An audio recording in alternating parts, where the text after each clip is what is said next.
Hey, thank you, Amber. Well, raising happy kids while also maintaining parental authority can be a difficult line to walk. Christina Carter with Intuit Parenting joins us now with a few tips. Good morning. How you doing? Good morning. I'm fine. All right, so this is always, as a parent myself of a 15-year-old, it is a line that I'm always trying to walk because you want to be their friend. You want them to look at you and smile,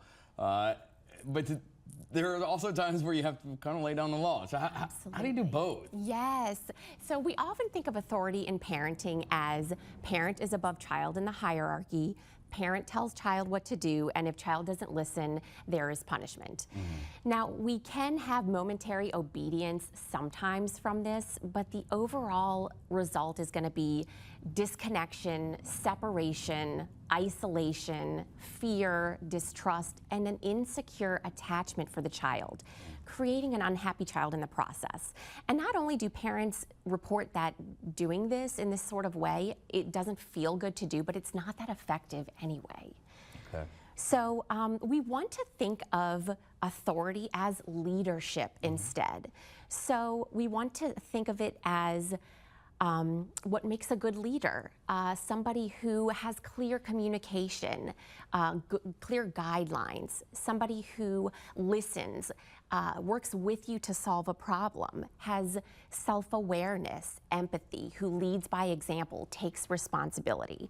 In this way, your child is still learning right from wrong. They're learning to respect authority, and they are becoming a happy child in the process. I think those are some great tips. I know, with my son, in the moments where, stop and listen to what he has to say, whether or not I think it might be right or wrong, you can tell that, he is more attentive and more willing to hear what I have to say, right? So it's kind of like modeling the behavior that you would like to see. That's right. That's certainly one of the main tips here is we want to model those types of behaviors. Responsibility is a big one. We want to model and teach that. Things like hygiene, taking care of your belongings, acknowledging how your actions affect others, that's a big one. Apologizing.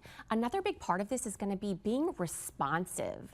This is not going to be authoritarian parenting, but this is not permissive or passive parenting. This is attunement and parenting with your child. So things like acknowledging your child, I see you, I notice, or validation, I hear you, curiosity, tell me more, teamwork, problem solving. And then finally, you want to establish clear boundaries from your family values. In this way, your boundaries have roots and they are not arbitrary. So each time your child crosses the boundaries, which they will, we want to return to those family values over and over. Right. So I guess for parents out there, sometimes they might say, hey, look, these sound like great ideas and they're things that I want to do, but there certainly are moments where, an adolescent teen doesn't want to see reason, right? Yes. I mean, are there things that people can do? You just kind of have to continually repeat these practices and it'll work out in the long run? Absolutely. You want to think of the big picture in the long run, because if we get caught up in the tiny moments of how some things aren't going to go the way we want them to, we beat ourselves up. So we want to zoom out and focus on the big picture, the overall of you showing up for your child. It's going to be messy.